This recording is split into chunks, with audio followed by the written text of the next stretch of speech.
गो sir. News 18 Jammu Kashmir Ladakh Himachal ने कल ही उन लोगों को पुरस्कृत किया जिन लोगों को प्राइड ऑफ जम्मू कश्मीर के नाम पे, जिन्होंने हाल ही में जो बाढ़ आई थी उसमें एक बहुत बड़ा योगदान दिया। आज न्यूज़ 18 JKLH की टीम आपको एक हाउस बोट दिखाएगी, क्योंकि कई ऐसे लोग हैं जो भारत के अलग अलग इलाकों में तो रहते हैं लेकिन उन्हें हाउस बोट के बारे में कुछ पता नहीं है। पहले मैं आपको अपने कलीग से मिला देता हूं। राजीव कमल जी हैं, ये न्यूज़ 18 JKLH के एडिटर हैं। ये भी कश्मीर आए हुए हैं, श्रीनगर आए हुए हैं। प्राइड ऑफ जम्मू कश्मीर जो हमने कल ही अवार्ड दिए, जो मनोज सिन्हा जो जम्मू कश्मीर के उपराज्यपाल हैं उन्होंने वो अवार्ड दिए, तो राजीव कमल जी भी उस सिलसिले में आए थे। ये राकेश प्रताप जी है, ये भी न्यूज़ 18 नेटवर्क 18 के एक बहुत ही इम्पोर्टेंट सदस्य हैं। पूरे इवेंट को ऑर्गेनाइज किया। और कैमरे के पीछे मेरे कलीग हैं सरोज कफील।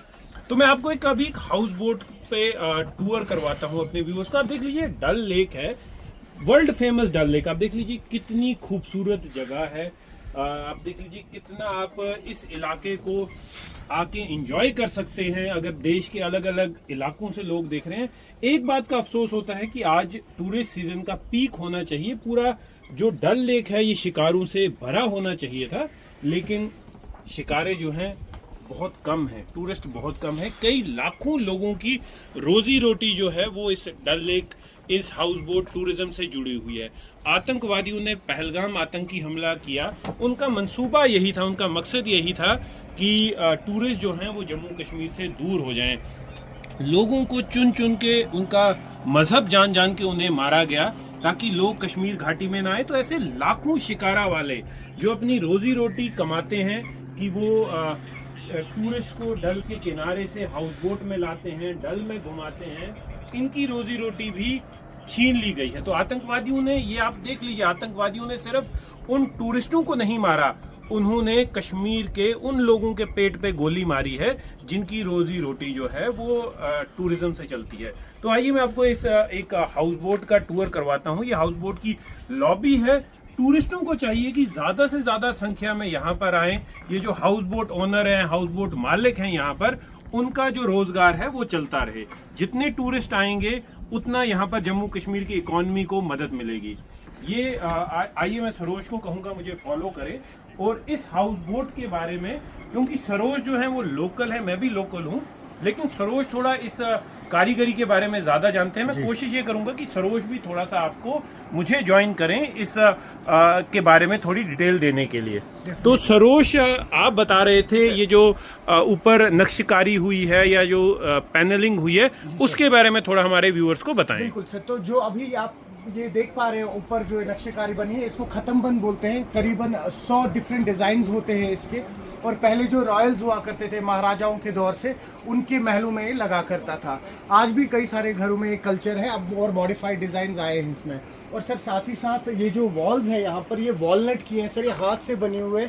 इसको वॉलनट से सर वो कितना सरोज, कितना बारीक डिजाइन है और ये सारा हाथ से बनता है। यस सर, काफी बारीक है। और सर अब जो एक नई चेंज आई है वो ये है कि सर जो ये पेपर माशी का जो काम है, पहले इसमें कुछ डिजाइन आते थे टॉयज पे, छोटे इन चीजों पे बनता था, लेकिन अब ये वॉल्स पे भी ऐड किया गया है सर। और ये जो आप देखिए जो सोफाज लगे हुए हैं, उनके जो कवर हैं, ये भी सारा जो है कश्मीरी जो है उस पैटर्न पे बनाए गए हैं। ये भी वॉलनट का टेबल है।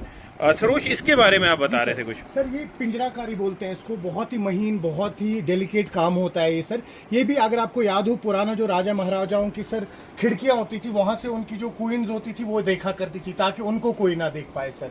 तो इसको पिंजराकारी बोलते हैं सर। ये वापस से कई सारे डिजाइन से जो आप फिर से आए हैं सर। यहाँ से फिर लॉबी में जब खत्म होता है तो फिर डाइनिंग रूम आ जाता है सर। और यहाँ पे भी जो काम रहता है सर, आप देखिए क्रूअल का काम है, सारा हाथ का काम रहता है। जो भी यहाँ कर्टन्स यूज होते हैं या जो टेबल क्लॉथ यूज होता है सर। तो सरोज, ये भी मैं बताना चाहूँगा, जैसे आप बता रहे थे कि आप देख लीजिए, ये भी जो है वॉलनट, अखरोट जो होता है, अखरोट की लकड़ का ये काम किया गया है, उसके ऊपर पॉलिश किया गया है। और सबसे इम्पोर्टेंट चीज़ ये है, जितना भी बारीक काम है, बारीक नक्शेकारी है, ये सारी हाथ से की गई है, ये मशीन का काम नहीं है। और इसके पीछे जो पेपर माशी की पेंटिंग है, ये भी हाथ से की गई है।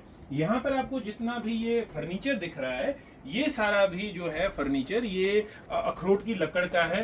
ये देखिए ये जो डिज़ाइन है ये भी पेपर माशी के डिज़ाइन किए गए हैं।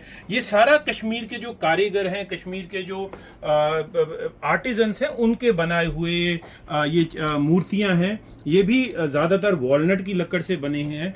आप देख लीजिए, क्योंकि वॉलनट पे एक तो ड्यूरेबल होता है और डिज़ाइन करना आसान होता है। ये साथ में कश्मीर में कॉपर का बहुत ज़्यादा इस्तेमाल किया जाता है। ये कॉपर के बर्तन हैं, आप देख लीजिए, हालांकि अभी शोकेस में रखे हैं। कई घरों में, कई जगहों पर अभी भी कॉपर्स का इस्तेमाल किया जाता है। तो अभी हमने आपको पहले लॉबी दिखाई, लॉबी के बाद हमने आपको यहाँ का ये डाइनिंग हॉल दिखाया। आइए ये जो गली है, गली नुमा एरिया है, यहाँ से आके हम आपको यहाँ का जो है बाकी हिस्सा दिखाते हैं। ये सीढ़ियाँ जो हैं ये ऊपर डेक पे जाती हैं, जहाँ से आप डल का जो शानदार व्यू देख सकते हैं। उसके बाद ये जो छोटी सी गली आपको नजर आ रही है, यहाँ के ये रूम्स हैं। सरोज मुझे बता रहे थे कि ये जो हाउस बोट है, यहाँ पर 4 रूम्स हैं। ये रूम नंबर 1 है। आइए इस रूम के बारे में आपको दिखा देते हैं। देखिए, कश्मीर का एक जो कल्चर है, कश्मीर के कल्चर में नीचे जो हमारा फ्लोरिंग होती है वो जो है कवर्ड होती है। उसमें कारपेट बिछाया जाता है, नमदे बिछाए जाते हैं, अलग अलग चीज़ें बिछाई जाती हैं। तो यहाँ पर ज़्यादातर लोगों के घरों में या जहाँ पर भी होगा वो आपको शूज़ बाहर रखने होंगे। हम भी शूज़ बाहर रख के आए हैं। आप देख लीजिए, यहाँ पर भी वॉलनट की कारीगरी की गई है, पेपर माशी की कारीगरी की है। और ये जो बेड आपको नज़र आ रहे हैं ये भी सॉलिड वॉलनट से बने हुए हैं। आप देखिए कितना साफ सुथरा रखा गया है, कितना नीट एंड क्लीन है। और यहाँ से आप इमेजिन कीजिए कि अगर रात को आप सोए हुए हैं और डल का किनारे के इर्द गिर्द आपको लाइटिंग नजर आ रही है, कितनी खूबसूरत जगह। देखिए, लोग कई जब सवाल पूछते हैं, कई सोशल मीडिया पे भ्रम फैलाया जाता है कि जो हाउस बोट्स हैं उनका ये, पहले तो मैं आपको बताऊंगा, ये चेंजिंग रूम आप देख लीजिए और उसके साथ ही देखिए कितना नीट एंड क्लीन वॉशरूम है। मैं सरोज को कहूंगा अंदर जाके दिखा दें कितना नीट एंड क्लीन वॉशरूम है। एक भ्रम फैलाया जाता है कि जो डल का सीवेज है वो डल में जाता है। देखिए, यहाँ पर सीवेज ट्रीटमेंट प्लांट्स हैं, जिसके जरिए जितना भी ये यहाँ से जो वेस्ट जनरेट होता है, सीवेज जनरेट होता है, वो जो है सीवेज ट्रीटमेंट प्लांट्स में जाता है और वहां पर उन्हें रिसाइकल किया जाता है। ये आपने हाउस बोट का रूम देखा, आपकी प्राइवेसी पूरी मेंटेन की जाती है। यहाँ पर ये देखिए स्लाइडिंग डोर है। सिर्फ यहाँ पर हाउस बोट्स में रिस्ट्रिक्शन जो रहती है कि स्मोकिंग, क्योंकि ये सारा लकड़ का काम है, किसी भी आग की वस्तु को, फायर की वस्तु को यहाँ पर नहीं लाने दिया जाता। यहाँ पर सिगरेट स्मोकिंग जो है वो प्रोहिबिटेड है, वो मना है। चलिए बाहर निकलते हैं और आपको फिर से दिखाते हैं यहाँ की ये जो लॉबी है, किस तरह की जो आप लॉबी देख रहे हैं, सॉरी ये डाइनिंग एरिया जो है वो आप देख लीजिए यहाँ का। उसके बाद सरोज को कहूँगा फॉलो करें मेरे को, और ये यहाँ की लॉबी है फिर से। और बाहर सरोज जो है, मैं अब इसको यहीं पे विराम दूंगा, लेकिन सरोज आपको एक पैनोरामिक व्यू दिखा देंगे पूरे जो है डल लेक का। इसके साथ में ये महादेव की पहाड़ियां हैं, वो आप देख लीजिए, जहां पर ऑपरेशन महादेव लॉन्च किया गया था उन आतंकवादियों को मौत के घाट उतारने के लिए जिन्होंने पहलगाम के नरसंहार को अंजाम दिया था। यहाँ पर ये जबरवन रेंज है जो पीर पंचाल का हिस्सा है। और कश्मीर घाटी को घाटी इसीलिए कहा जाता है क्योंकि चारों तरफ से पहाड़ों से घिरा हुआ है। राजीव कमल जी से पूछेंगे, राजीव जी कैसा लगा आपको कश्मीर का ये वाला टूर, और उन टूरिस्ट्स को क्या कहेंगे जो किसी न किसी वजह से कश्मीर से दूर रह रहे हैं? बहुत ही खूबसूरत जगह है, मैं तो पहली बार आया हूँ और बहुत ही मज़ा आ रहा है, बहुत ही आनंद आ रहा है। सच बात है कि टूरिस्ट बहुत कम है। मेरी भी यही अपील रहेगी कि आप लोग अधिक संख्या में यहाँ आइए। ऐसा कुछ भी नहीं है, जैसा कि माहौल बना था अब सब ठीक है, तो आप लोग अधिक से अधिक संख्या में आइए। देखिए, ये मैं सरोज से कहूँगा आपको ये दिखा दें, ये भी एक अद्भुत चीज़ है कि कैसे शिकारे पे कश्मीर की कलाकृतियाँ जो हैं वो बेची जाती हैं। इनका भी अभी काम कम लग रहा है क्योंकि टूरिस्ट नहीं है।